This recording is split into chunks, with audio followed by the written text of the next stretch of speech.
when you picture India, what usually springs to mind? Maybe yoga. Oh, right. Or those amazing, vibrant curries, or, the whole Bollywood scene. It's this image of incredible energy, amazing diversity. But sometimes, beneath all that, there's something else. Something you don't always see, like a line. A deep, kind of silent line that, well, it still divides millions of people. It's called caste. So today, we're doing a deep dive. We're going to unpack this really complex, often hidden reality of India's caste divide. We've got a whole stack of sources here, articles, some research, expert notes, and we've tried to pull out the most important bits for you.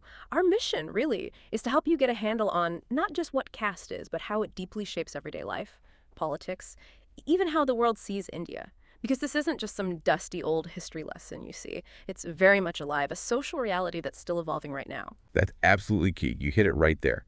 It's easy to think of caste as, ancient history, a relic. But what really jumps out from the sources is how current it still feels. Yeah. How rigid. It's a hierarchy based on birth. Traditionally, you had Brahmins at the top, and then Dalits and Adirvasis found themselves right at the bottom. This system basically locked people into social groups from birth. It decided their job, who they could marry, pretty much everything. Wow. And what's really staggering, I think, is that even though the Indian Constitution officially abolished untouchability way back in 1950, it's still incredibly alive in many rural parts of India. Okay. And it survives maybe more subtly, but it's definitely there in cities too. I mean, look at matrimonial ads even today. You'll still find things like, Brahmin bride wanted, explicitly. Still, that's quite something. Yeah. It's almost like caste hasn't disappeared. It's just mutated, Right. changed form, forget the ancient scriptures dictating it. The real insight, I think, is that now caste is sort of silently encoded. It's in your WhatsApp groups, maybe whispered in job interviews based on your surname. It's become this invisible operating system for parts of daily life. That's quite unsettling, isn't it? How deep that inherent status runs. I have to admit, I often thought of India's caste system as primarily historical, maybe, like you said, a kind of cultural quirk. But what really hit me from our sources is how that perception is shifting globally. What are we actually seeing happen on that front? Well, we're seeing a pretty significant shift. And it's really being driven by Dalit activists, particularly those abroad, who are making this a global conversation. It's not just seen as India's internal issue anymore, not at all. And we have really concrete examples now, like lawsuits filed right in Silicon Valley, Indian managers accused of caste discrimination against their employees. In Silicon Valley, really? Yes. And you've got major institutions, Harvard, Oxford, big companies like Google. They're all actively talking about caste now, framing it as a global human rights issue. So for the world looking at India, caste has definitely moved beyond just curiosity. It's landed squarely in the realm of controversy. That jump from curiosity to controversy, that's a powerful shift. And, speaking of contrast, India has these huge wealth gaps too, right? You see the sprawling slums sometimes right next to glittering skyscrapers. It naturally makes you ask, okay, is caste just another name for economic class? Is it just about money? What do our sources tell us about why that's, well, maybe not the right way to see it? How is it fundamentally different? That's a really common question, and it makes sense on the surface. But the sources are very, very clear. Caste and class are not the same thing. They overlap sometimes, but they aren't identical. You can absolutely make money. You can climb the economic ladder, but that doesn't automatically erase your caste identity or the status that comes with it. We found this really potent example in the materials. A Dalit millionaire living in Delhi, very successful, but they still might not get invited to an upper caste wedding just based on their birth background. Even with millions. Even with millions. And that just perfectly illustrates the core difference, doesn't it? Class, well, that can potentially change with success, with money, with opportunity. Caste, you're born into it. And historically, and often still today, it's seen as something you just can't escape. Right. It really does make you stop and think. That barrier remaining despite everything else. And talking about how pervasive it is, our sources also dig into how caste plays this surprisingly powerful, sometimes very calculated role in Indian politics. Oh, absolutely. It's huge in politics. Political parties openly talk about and use what they call caste arithmetic as part of their strategy to win votes.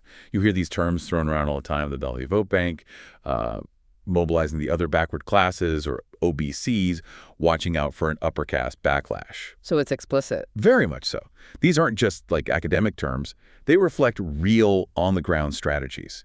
And this is all deeply tangled up with policies like caste-based reservations, which is a kind of affirmative action system for education and government jobs.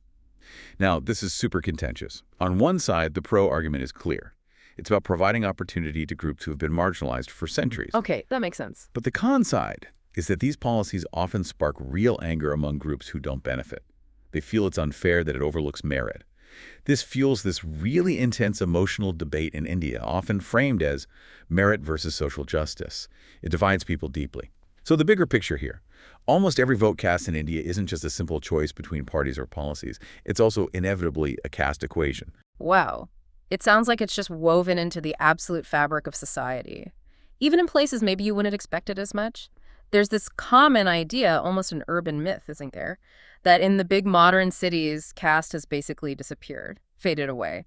But what did our sources reveal? Is that really true, or is it just a myth? It is largely an urban myth. Huh? Yes, in cities, caste might be less visible, less overt than in some villages, perhaps. But is it gone?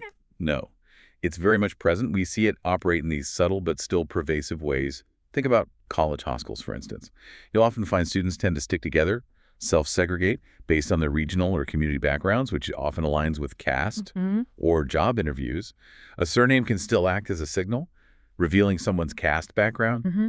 And unfortunately, we know this can still lead to biases, to discrimination. Right, even in professional settings. Exactly. And maybe one of the most telling statistics we found, Mhm. intercaste marriages, still incredibly rare. Sources suggest it's only around 5% of marriages crossing those caste lines. Only 5%. That's startlingly low. It is.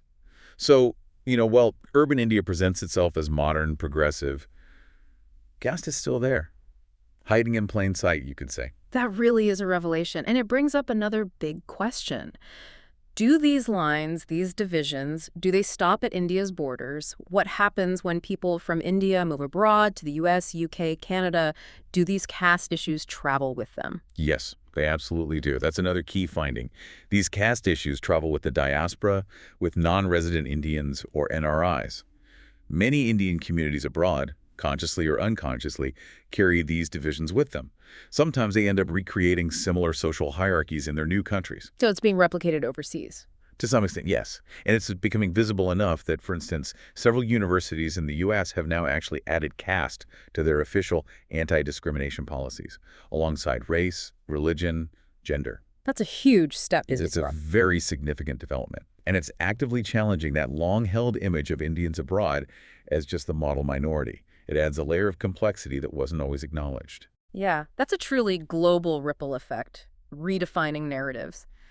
But, okay, we've explored just how deep and complex and persistent this is. Are there any glimmers of hope? Any signs of change? Is a new generation perhaps tackling this differently?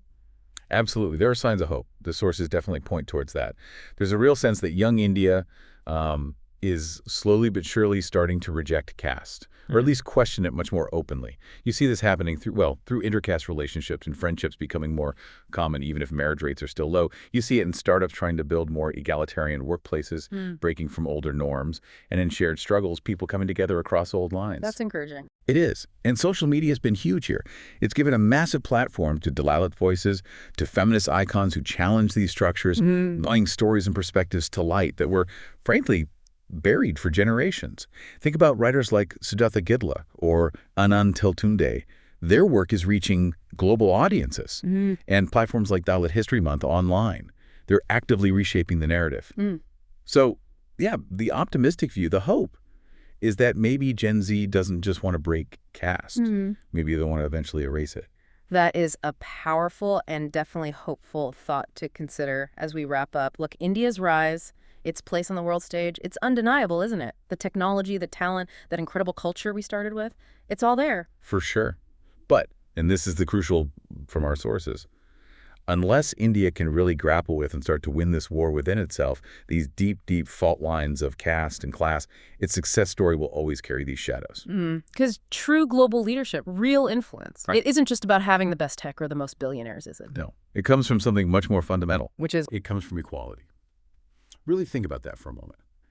How much do a nation's internal battles over fairness and equity ultimately shape how it's seen and the impact it can truly have on the rest of the world?